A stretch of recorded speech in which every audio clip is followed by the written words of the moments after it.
ao 4 de Juízes 14. Juízes 13, versículo 25. Eu estarei lendo, os irmãos podem acompanhar a leitura da palavra do Senhor, que nos diz assim: E o Espírito do Senhor passou a incitá-lo em Mané-Dan, entre Zorá e Estaol. Capítulo 14, versículo 1. Desceu Sansão a Tina, vendo em Tina uma das filhas dos filisteus, subiu e declarou ao seu pai e à sua mãe, e disse: Vi uma mulher em Tina, das filhas dos filisteus, tomai-ma, pois, por esposa. Porém seu pai e sua mãe lhe disseram: Não há porventura mulher entre as filhas dos teus irmãos, ou entre todo o meu povo, para que vás tomar esposa dos filisteus, daqueles incircuncisos? Disse Sansão a seu pai: Toma-me esta, porque só desta me agrado. Mas seu pai e sua mãe não sabiam que isto vinha do Senhor, pois este procurava ocasião contra os filisteus, porquanto naquele tempo os filisteus dominavam sobre Israel. Oremos mais uma vez, queridos. Pai santo, bendito e majestoso, a tua palavra, que é viva e poderosa, está diante de nós.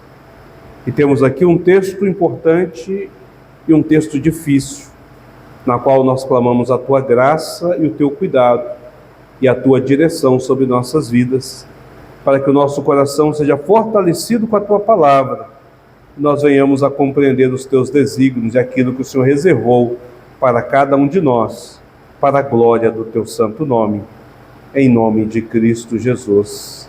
Amém e amém. Meus amados irmãos, nós vivemos tempos difíceis, tempos complicados.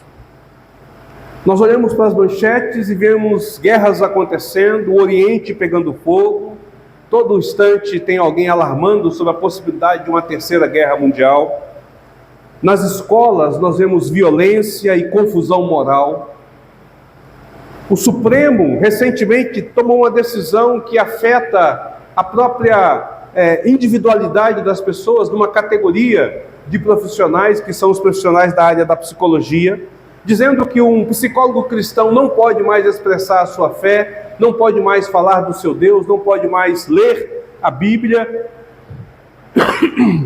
Perdão, irmãos.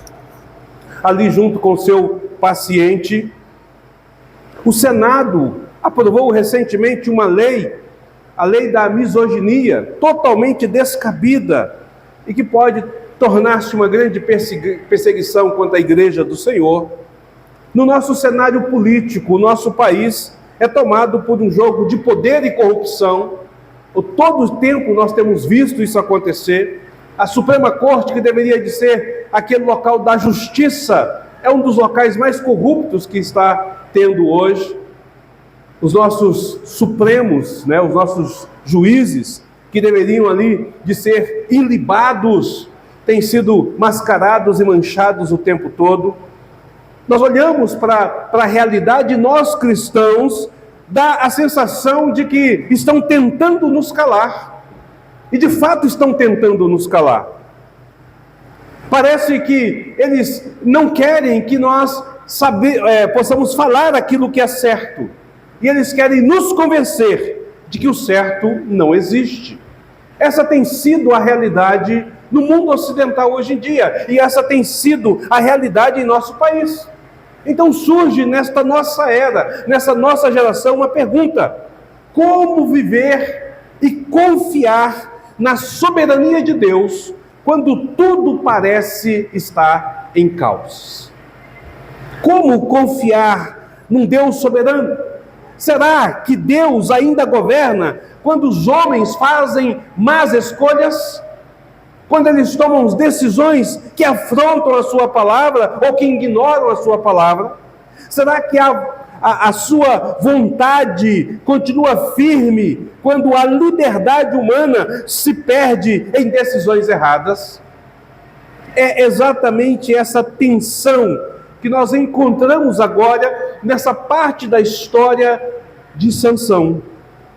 A história de Sansão, nós sabemos, ela começa bem antes do seu nascimento.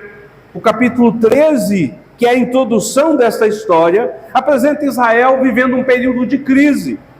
Eles estão entregues aos filisteus e eles vivem como se Deus não existisse. Você não vai ver em momento algum, aqui no capítulo 13, qualquer menção de que alguém de Israel fosse buscar o Senhor ou pedir ao Senhor qualquer coisa. Mas nós observamos que o anjo do Senhor vem então a este cenário de decadência e ele aparece uma mulher estéril junto com seu esposo e anuncia que ela teria um filho. E este filho seria um filho consagrado, separado, alguém que tem o voto de Nazireu desde o ventre materno. E que ele seria o instrumento de Deus que iria começar a libertar a Israel.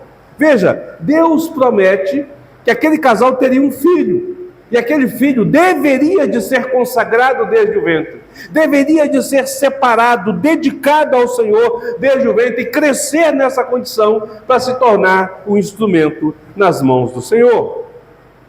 Esse chamado não é fruto da força humana, mas é um fruto da soberania de Deus. É Deus quem o faz. Deus escolhe, Deus consagra, Deus prepara, e então Sansão nasce. Nasce com a promessa viva da fidelidade do Senhor, mesmo quando o povo está indiferente ao próprio Senhor. Mesmo quando o povo do Senhor não tem buscado o Senhor. É nesse contexto que agora nós chegamos no versículo 25.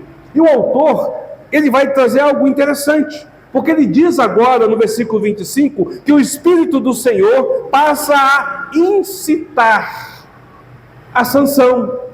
E o Espírito do Senhor passou a incitá-lo em Mané-Dan, entre Zorá e Estaol. No local onde ele morava, na sua residência, no seu local, Deus agora começa a se movimentar. E Deus começa a incitar a Sansão.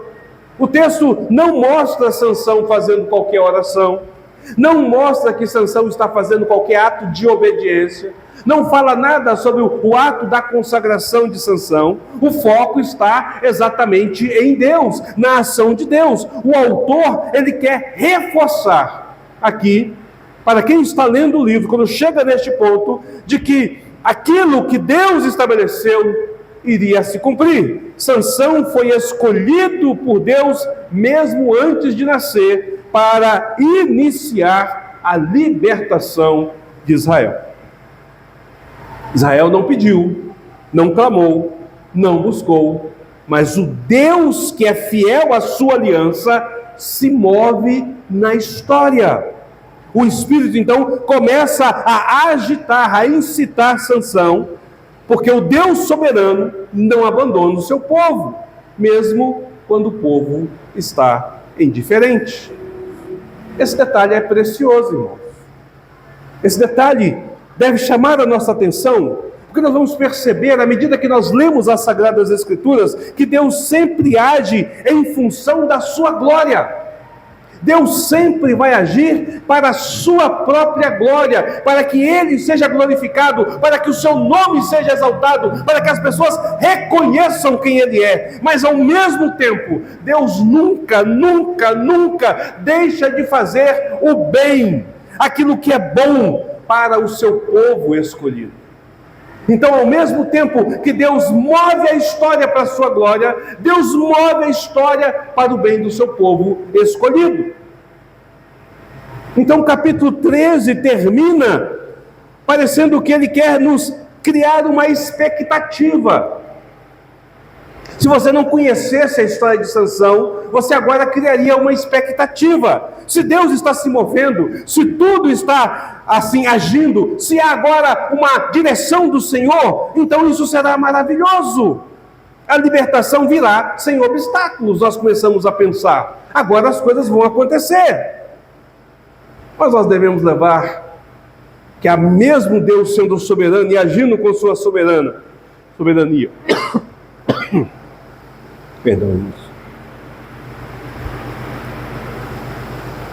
Mesmo Deus agindo na sua soberania, Sansão não é um fantoche, uma marionete nas mãos do Senhor. Sansão, ele é responsável pelas suas escolhas. Ele é chamado a responder positivamente à lei do Senhor. Suas decisões, então, terão consequências. O que nós vamos ver da agora para frente, ainda que Deus esteja incitando a Sansão, é que Sansão toma decisões e escolhas próprias. Veja, Deus conduz a história, mas Ele não tira a responsabilidade de Sansão dos seus atos. E aqui vai surgir a pergunta confrontadora. O fato de sermos instrumentos de Deus nos garante que estaremos tomando decisões corretas o tempo todo? Veja, o fato de nós sermos instrumentos de Deus garante que eu e você estaremos tomando decisões corretas o tempo todo? O fato do Espírito Santo habitar em nós significa que estaremos certos em todas as nossas escolhas? O fato de estarmos em paz conosco mesmos garante que estamos no caminho correto? A história de Sansão vai nos mostrar e responder essa realidade. O fato de Deus nos usar não elimina a nossa responsabilidade diante dele. E nós temos que ter exatamente isso em mente. Nós somos o povo escolhido de Deus, separado pelo Senhor, mas veja, somos responsáveis pelas nossas escolhas. Então, tendo isso em mente, nós avançamos para o capítulo de número 14.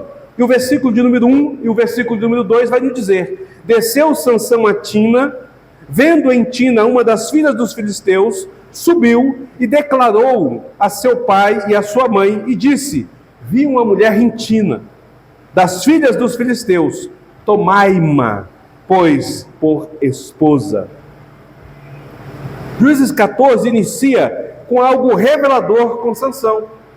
Ele primeiro vai descer a Tina, a uma cidade filisteia. Ele sai da sua cidade, ele sai de Israel e vai para uma cidade infiel. Ele sai do povo da aliança e vai para um povo ímpio. Ele sai daquele que está no local da consagração e vai para um local pagão.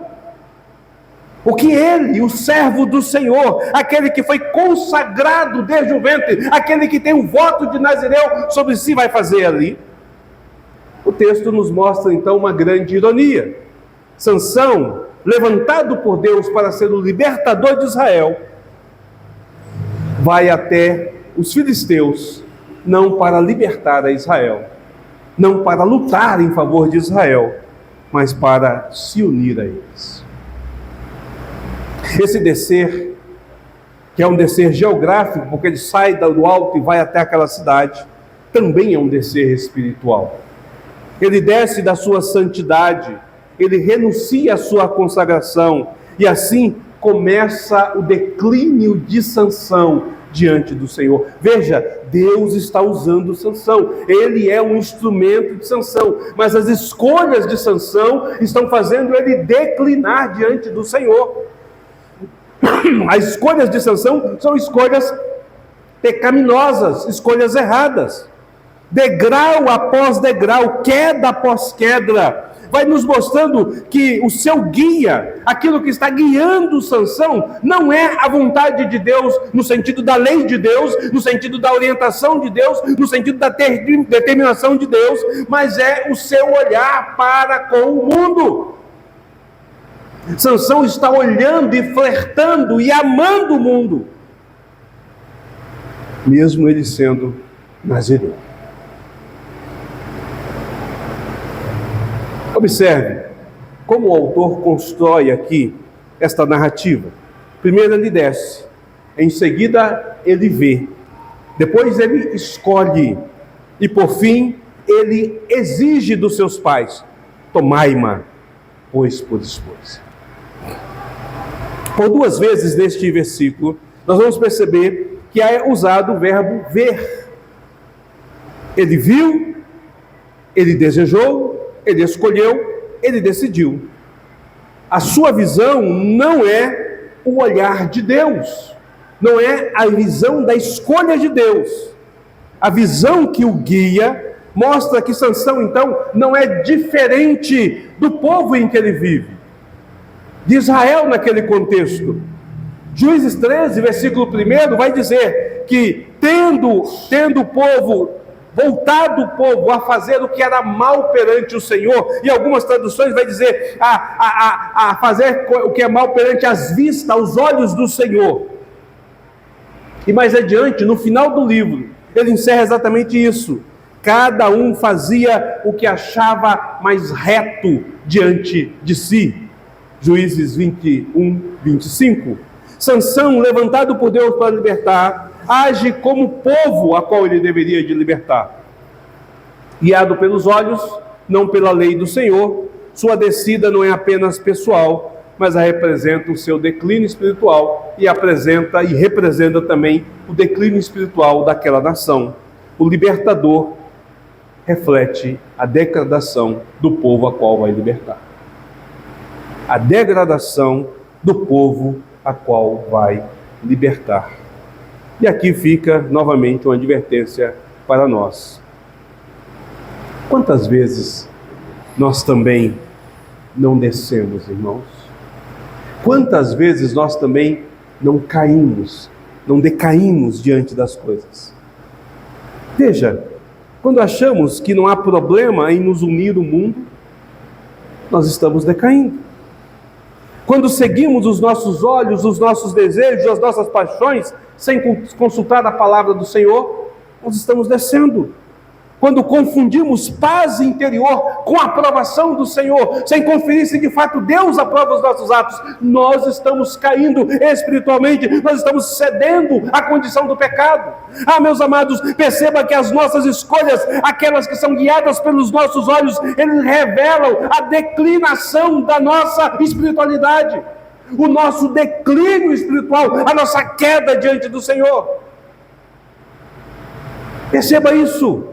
Um fato importante que nós não devemos de esquecer é que Sansão é um jovem que deveria de ser educado, ensinado nos preceitos do Senhor. Como israelita, a lei é clara, deveria de ser inculcado desde a sua infância, ao deitar, ao levantar, ao caminhar, a lei do Senhor, os princípios do Senhor, todo ano. Ele deveria de participar da Páscoa, ali aquela realizada pelo Êxodo, para lembrar que Deus havia libertado Israel da mão do Egito, e que Deus tinha uma aliança com o seu povo. Mas mais do que isso, não apenas como um simples israelita, mas ele também estava separado de forma dos próprios povos dele. Ele estava separado dentro do povo que deveria de ser separado. Ele era nazireu, ele não podia comer do fruto da videira, ele não podia tocar no animal morto, porque ele deveria de entender que a sua atitude deveria de ser santa, que os seus pensamentos deveriam de ser santos, que a sua decisão deveria de ser santo, desde o ventre, desde o início. Quão decepcionante se torna então o nosso herói. Quão decepcionante se torna. Geralmente nós contamos a história de Sansão para as crianças, e nós lemos a história de Sansão e vemos Sansão como um grande libertador e um grande herói, mas nós esquecemos de observar a realidade deste homem. Ah, meus queridos, durante boa parte da sua vida, Sansão cedeu ao pecado sobre a sua vida. Ele quebrou todos os votos da qual ele não deveria de quebrar. Você está decepcionado? Eu estou. Mas os seus pais também ficaram. O versículo 3 então vai nos dizer: porém seu pai e sua mãe lhe disseram: não há porventura mulher entre as filhas de teus irmãos, ou entre o teu povo, para que vás tomar a esposa dos filisteus, daqueles incircuncisos? Quando Sansão chega na sua casa e diz assim: papai, eu estive ali no meio de Tina, na cidade de Tina, eu conheci uma mulher, e essa mulher me atraiu, ela encheu os meus olhos, ela me agradou, e eu a quero como esposa. O seu pai olha e fala: por acaso entre o teu povo não existe mulher que seja agradável? Por que você foi procurar isso em outro arraial? Lembre-se, o israelita não deveria de casar-se com uma estrangeira. Ele não deveria de casar-se com um povo da qual não pertencia ao Senhor. Era proibido. Mas ele deseja isso. Os pais levantam então a objeção. Mas aqui nós temos um outro problema. Um problema da percepção, um problema da visão dos seus próprios pais, de Manoá e da sua esposa. Eles estão mais preocupados com o ato cultural do que com o ato pactual. Era a cultura deles não se envolver. Mas a preocupação dele é que os filisteus são incircuncisos. E aqui eu preciso de chamar a sua atenção para um ponto importante, meus irmãos. Na cultura cananeia deste período, não só os judeus praticavam a circuncisão, outros povos também, que eram considerados estrangeiros e pagãos, também praticavam a circuncisão. A preocupação, então, de Manoá não é que o seu filho esteja quebrando o pacto com o Senhor, ao ponto de abandonar a aliança com seu povo para fazer aliança com o povo externo. É porque ele não estava se casando com uma tribo da qual há circuncisão cultural. Aquilo que era sinal da aliança, aquilo que era sinal da consagração, da separação para Deus, tornou-se simplesmente um ato natural, comum, cultural entre eles. Observe, qual deveria de ser a ação dos pais de Sansão neste momento? Eles deveriam de ter dito mais para Sansão. Eles deveriam de ter dito que Deuteronômio 7, de 1 a 5 diz, a qual o Senhor proíbe aliança e casamento com povos pagãos. Ele deveria de ter relembrado a ele, número 6, versículo 1 a 21, na qual mostra ele como nazireu e o voto a qual ele deveria de cumprir, sendo totalmente consagrado, separado do mundo para com o Senhor. Os pais então falharam em lembrar o seu filho da lei e do seu próprio chamado. Os próprios pais não atinaram para o fato de que ele havia sido chamado desde o ventre. Eles não disseram: meu filho, o Senhor proibiu alianças com povos pagãos.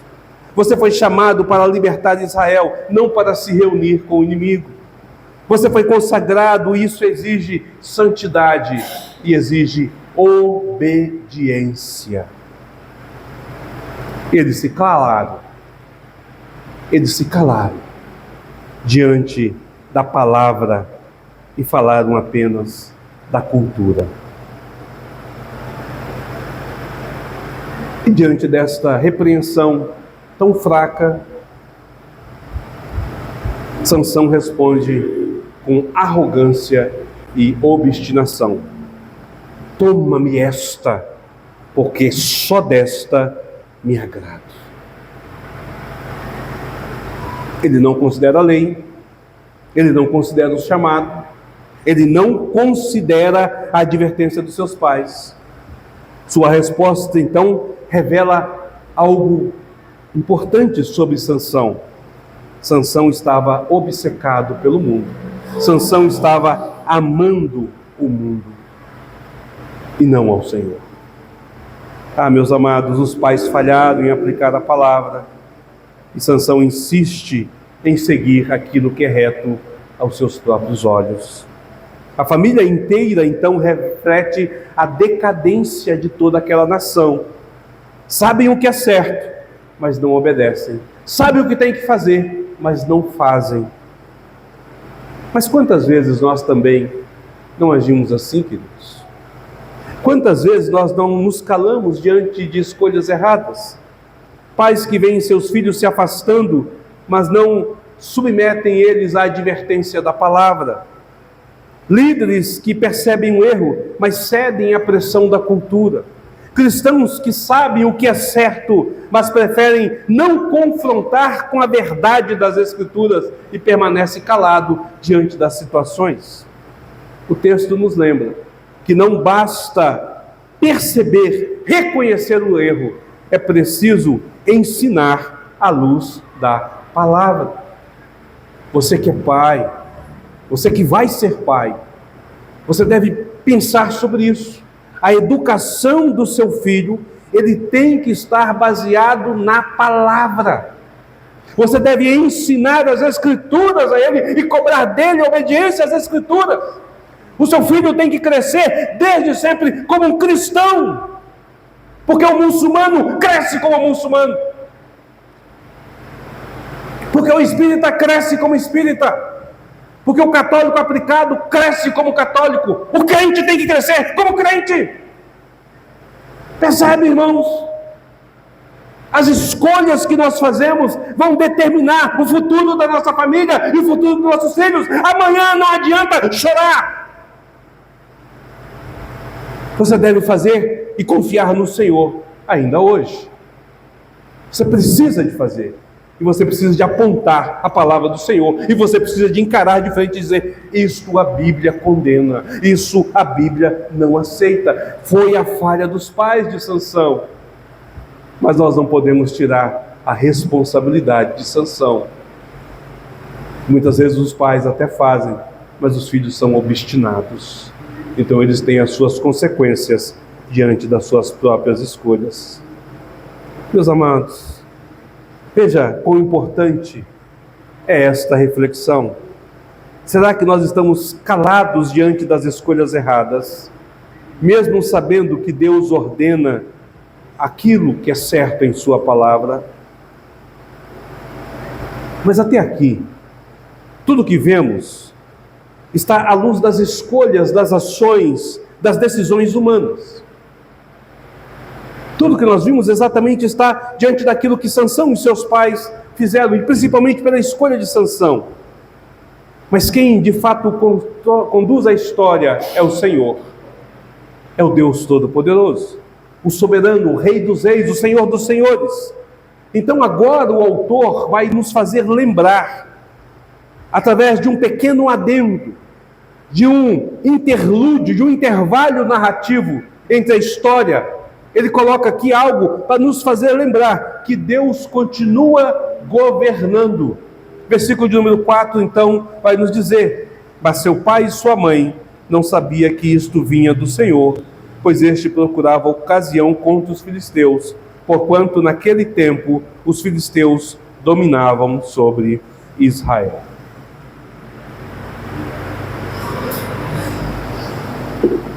E aqui nós vamos ter cuidado. Nós estamos andando num terreno escorregadio.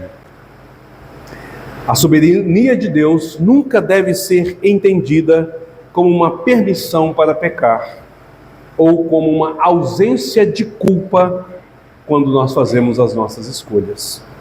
O ato de afirmar que isto vinha do Senhor não significa que o autor está dizendo que Deus aprovou a atitude de Sansão. Entende? O fato do autor dizer que isto vinha do Senhor não significa que Deus está aprovando a escolha de Sansão, o fato de descer até Tina, de escolher uma mulher que não é do seu povo para se casar. Deus não contradiz a sua palavra. Se ele estivesse aceitando isso, ele estaria contradizendo a sua própria palavra, porque ele mesmo disse que eles não deveriam de fazer isso. O que acontece aqui é que Deus está usando as escolhas de Sansão para cumprir o seu propósito. Deus não está coagindo Sansão. Deus não está trabalhando no interior de Sansão para que ele faça escolhas erradas. As escolhas são de Sansão, mas Deus conduz a história de tal forma que estas escolhas passam agora a fazer parte do plano do Senhor. A Bíblia é clara em enfatizar que o homem é responsável pelas suas escolhas, por seus atos, mesmo quando a Bíblia afirma que o Deus soberano está guiando e dirigindo a história. O que nos leva então a pensar, irmãos, que esse ato de sanção poderia ser diferente, que Deus ainda assim conduziria a situação, mas que a escolha de sanção poderia ser diferente se ele optasse em obedecer à palavra do Senhor. O resultado final seria o mesmo, aquilo que Deus está trabalhando e aquilo que Deus está direcionando. Não significa que Deus aprova a escolha de sanção, não significa que Deus se agrada da rebeldia e da obstinação deste libertador, mas significa que mesmo em meio às escolhas erradas, Deus continua soberano. Deus continua soberano. E ele busca ocasião contra os filisteus. Sansão age por seu próprio desejo. Os pais falham na aplicação da palavra, mas Deus não perde o controle da história. Ele usa até mesmo a fraqueza humana para cumprir os seus propósitos. Deus não aprova o pecado, mas Deus governa sobre o pecado. Ele reina sobre tudo. A soberania divina transforma a rebeldia numa ocasião de libertação, e é isso que Deus vai fazer ao longo da vida de Sansão. As escolhas deles serão agora direcionadas pelo Senhor para que o propósito de Deus possa acontecer. E aqui cabe uma nova advertência, na verdade uma grande advertência. Será que nós não estamos confundindo a ação soberana de Deus em guiar nossas vidas para o seu propósito eterno em aprovação sobre os nossos atos, irmãos? Deixa eu repetir a pergunta. Será que nós não estamos confundindo a ação soberana de Deus em guiar nossas vidas para o seu eterno propósito em aprovação dos nossos atos?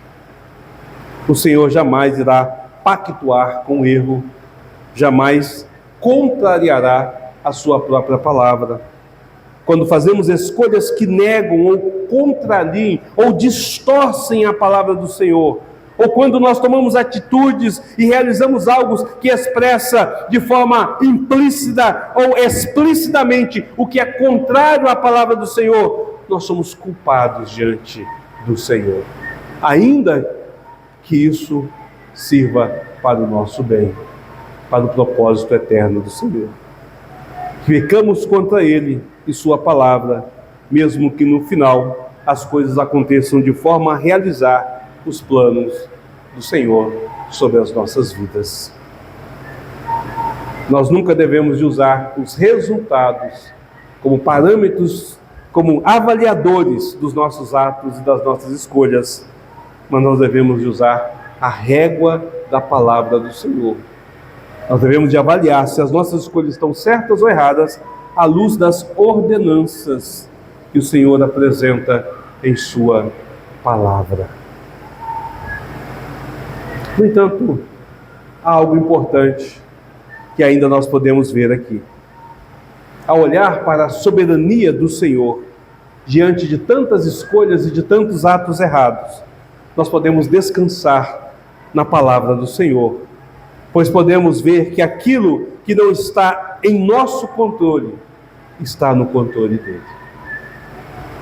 Vejam, meus amados, isso é consolador para as nossas vidas. Essa conclusão ela é consoladora, porque eu comecei falando que nós estamos vendo um mundo de caos, e que as pessoas estão fazendo escolhas erradas que afetam a nossa vida, e até nós estamos tomando escolhas erradas, mas Deus não deixará de cumprir o seu propósito final e a sua palavra. De fato, a carreira cristã é uma carreira de sucesso e vitória final, mas não a vitória que o mundo vê, a vitória da eternidade com Cristo. Quando olhamos para o mundo e vemos o caos, corrupção, violência, escolhas erradas, nós podemos lembrar que o governo está sobre o Senhor, e Ele busca ocasião contra o mal, e nada escapa ao seu controle. Mas nós devemos lembrar que as fraquezas humanas, elas serão de fato utilizadas por Deus, mas serão julgadas pelo próprio Senhor.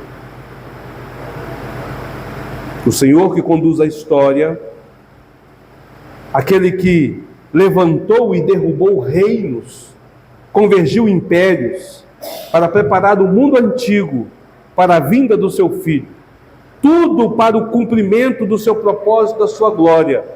A morte, a ressurreição e a ascensão de Cristo culminará em seu retorno triunfal para julgar mortos e vivos.